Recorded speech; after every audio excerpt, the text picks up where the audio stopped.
Good evening all of you. मैं देव चौधरी पंचायत सहायक संघ उत्तर प्रदेश में आप लोगों का स्वागत करता हूं। और यहाँ पे मानदेय को लेकर के सबसे बड़ी खबर निकल के आ रही है अलीगढ़ से, जहाँ पे काफ़ी पंचायत सहायकों ने इस्तीफ़ा दिया है। और कारण क्या बताया है, कम मानदेय और भी जो मानदेय है समय से न मिलना। तो इसकी वजह से काफ़ी पंचायत सहायक परेशानी में हैं और मानदेय के लिए तरस रहे हैं, क्योंकि उनके खाते में अभी तक मानदेय का एक भी रुपया सरकार के द्वारा ट्रांसफ़र नहीं किया गया है। तो इससे काफ़ी बड़ी संख्या में यहाँ पे जो पंचायत सहायक इस्तीफ़ा दे रहे हैं। तो चलिए वीडियो को स्टार्ट करते हैं। उससे पहले अगर आप हमारे चैनल पर नए हैं तो चैनल को सब्सक्राइब कर लीजिए, वीडियो अच्छा लगेगा तो लाइक कर लीजिएगा और अपने दोस्तों तक भी शेयर करिएगा। तो यहाँ पे जो खबर है आप देखेंगे, यह जो दोनों खबरें जो हैं अलीगढ़ से ही निकल के आ रही हैं। एक 18 तारीख का है और एक आज का डेट है। तो हम पहले 18 तारीख की बात कर लेते हैं। यहाँ पे बताया जा रहा है कि भुगतान के लिए तरस रहे पंचायत सहायक। अब यहाँ पे देखेंगे कि अलीगढ़ में जितने भी पंचायत सहायकों का चयन हुआ है उसमें कितने लोगों को अभी तक मानदेय मिला और कितने लोगों को नहीं मिला है। तो यहाँ पे बताया जा रहा है कि जो ज़िले में टोटल 800 कुछ हैं, 837 शायद पंचायत सहायक हैं वहाँ पे, ठीक है। तो उसमें से 837 में से शायद 34 लोग जो लोग हैं उन्होंने इस्तीफ़ा दे दिया था। इस्तीफ़ा इसलिए दिया था, पहले उसी खबर को मैं आपको बता देता हूँ। यहाँ देखेंगे आप तो यहाँ बताया जा रहा है कि ज़िले में 837 जो है पंचायत सहायक थे। 34 पंचायत सहायकों ने अपने पद से इस्तीफ़ा दे दिया। कारण क्या था, कम मानदेय और मानदेय भी समय से न मिलना। तो इसकी वजह से काफ़ी पंचायत सहायकों को इससे धक्का भी लगा और उन्होंने इस नौकरी को छोड़ दिया। इससे जो वहाँ की जो ज़िले की प्रशासन है पंचायती राज विभाग के अंतर्गत, वो काफ़ी इस कदम से पंचायत सहायकों के इस कदम से मतलब नौकरी छोड़ने का जो प्रोसेस था, इससे काफ़ी लोग परेशानी में हैं, जो अफसर लोग हैं। कारण क्या था आप जानते हैं।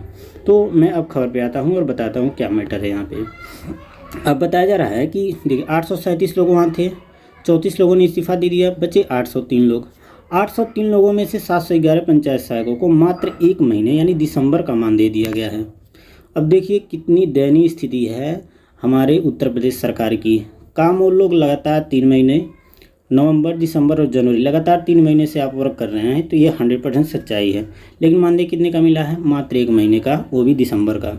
तो ये देखेंगे हम मात्र एक ज़िले की बात कर रहे हैं, अलग अलग ज़िलों की अलग अलग आंकड़े हो सकते हैं। यहाँ 803 पंचायत सहायक बचे थे इस्तीफ़ा देने के बाद। अभी तक 711 को दिसंबर का मानदेय मिला है। 82 को, मतलब आप देखेंगे कि 82 पंचायत सहायक ऐसे हैं उन्हें ना तो दिसंबर का मानदेय दिया गया ना जनवरी का मानदेय दिया गया। अब फरवरी भी बीतने वाला है, तो फरवरी के लिए भी उनको काफ़ी इंतज़ार करना पड़ सकता है, क्योंकि आप जानते हैं कि चुनाव है, चुनाव में सभी लोग व्यस्त हैं। लेकिन इतनी भी व्यस्तता ठीक नहीं है कि जो सरकार है अपने अंडर काम करने वाले जो लोग हैं, जो उनके अंदर काम करने वाले जो पंचायत सहायक है, कम से कम उनका वो लोग ख्याल करते। तो यहाँ पे 82 पंचायत सहायकों को तकनीकी कारणों से भुगतान नहीं किया गया है। कोई तकनीकी कारण नहीं है, केवल एक बहाना है।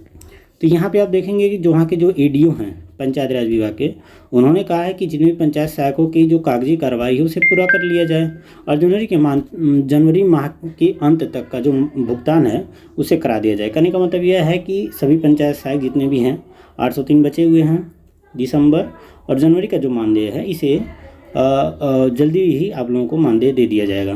तो यह हुई बड़ी बात यह है कि ADO पंचायत का यह कहना है। लेकिन ADO पंचायत को यह सोचना चाहिए कि लगातार आप 3 महीने से वर्क ले रहे हैं, भुगतान मात्र 1 महीने का, बचे जो 2 महीने हैं नवंबर और जनवरी, इसका कोई भी लोग नाम नहीं लेने के लिए तैयार हैं। तो कहने का मतलब यह है कि इस प्रकार से जो ये लोग नौकरी करवा रहे हैं, जो इन लोगों के अंदर तानाशाही है नौकरी को लेकर के कि अगर आप काम नहीं करेंगे तो कारण बताओ नोटिस जारी करके आपको पद से हटा देंगे। तो सबसे बड़ी प्रॉब्लम यह है होने वाली है। तो कहने का मतलब यह है कि अब देखेंगे यहाँ पे, अभी मैं मेन पॉइंट पे आता हूँ और आपको बताता हूँ करना क्या है आपको। यहाँ पे देखेंगे कि जो वहाँ पे पंचायत सहायकों ने इस्तीफ़ा दिया, 34 लोगों ने दिया। अब 34 लोगों के एक बार इस्तीफ़ा देने से जो ज़िले की व्यवस्था है पंचायती राज विभाग की, वह डगमगा गई। डगमगाने की वजह से हुआ यह कि वहाँ के जो अधिकारी लोग हैं उसके अंतर्गत काम करने वाले, वो लोग प्रेशर में आए हैं। अब प्रेशर में आने का मतलब यह है कि वो लोग अब मानदेय का भुगतान करेंगे। तो कहने का मतलब यह है कि अगर आपके भी ज़िले में इस प्रकार से खबरें निकल के आ रही हैं और आपको मानदेय नहीं मिला है, तो आपको करना क्या है। सबसे पहले आपको 2 लेटर टाइप करवाने हैं। सुझाव मेरा यही रहेगा कि जो लेटर होना चाहिए वह सामूहिक होना चाहिए। अब आप पूछेंगे कि सामूहिक लेटर क्या होता है। अपने ब्लॉक में जितने भी पंचायत सहायक हैं, जो भी 25-50 हों, उसमें से कम 10-15 लोगों की सहमति उस पर होनी चाहिए। सहमति होने का मतलब यह है कि एक ही पेज में एप्लीकेशन टाइप करवा लीजिए और वहाँ लिखिए पंचायत सहायक गण। अब पंचायत सहायक गण होने का मतलब यह है कि जितने भी पंचायत सहायक है सबका साइन नहीं करवाइए, कम से कम 10 या 15 लोगों के उस पर साइन करवा लीजिए, तो हो जाएगा सामूहिक लेटर। सामूहिक लेटर देने से उसका इफेक्ट ज़्यादा पड़ता है और आप लोगों के खिलाफ़ कोई कानूनी कार्रवाई भी नहीं की जा सकती उन लोगों के द्वारा। अगर आप इंडिविजुअल होकर के केवल आप अपना शिकायत करते हैं तो आपकी लेटर को दबा दिया जाएगा और आपको कहीं भी या DPRO के द्वारा या ADO पंचायत के द्वारा आपको धमकाया भी जा सकता है कि अगर आप इस तरह से शिकायत करेंगे तो आपको पद से हटा दिया जाएगा। लेकिन अगर ये लेटर सामूहिक होता है तो ADO पंचायत या DPRO कोई इसमें एक्शन नहीं ले सकते हैं और उनको ये काम करना ही पड़ेगा। तो अगर आपके ब्लॉक में इस तरह की समस्याएं हैं जहाँ पे आपको मानदेय नहीं मिल रहा है तो आप एक रिटन एप्लीकेशन लिखिए। DPRO कार्यालय में भी आपको देना है और ADO पंचायत को भी देना है। कुछ लोग कहेंगे कि ADO पंचायत को सर देते हैं, DPRO कार्यालय में क्या ज़रूरत है। देखिए, ज़रूरत यह है कि हर महीने आप अगर ADO पंचायत को आप यह लेटर देते हैं तो हर महीने आपको ADO पंचायत को लेटर देना पड़ेगा। अब ऐसा मैं इसलिए कह रहा हूँ क्योंकि एक बार लेटर दे दिए, ADO पंचायत इतने ईमानदार है नहीं कि एक बार भी वो मान जाएंगे। एक बार आप लेटर दे दिए तो लेटर देने के पहले जितने भी महीने बचे हैं आपका मानदेय भुगतान हो जाएगा। अगले महीने फिर उनको याद दिलाना पड़ेगा कि सर इस महीने का भी मानदेय आपको देना है। तो याद दिलाने का मतलब यह है कि आप वर्बली ऐसा कहेंगे नहीं, आपको फिर वहाँ पे रिटर्न देना पड़ेगा। यही काम बार बार न करके आप DPRO कार्यालय में एक एप्लीकेशन दीजिए। एप्लीकेशन जो होना चाहिए दोनों का मैटर सेम और वहाँ पे केवल प्रेषक में आप लोगों का नाम और किसको आप दे रहे हैं वहाँ पे हो जाएगा DPRO कार्यालय और एक ADO पंचायत।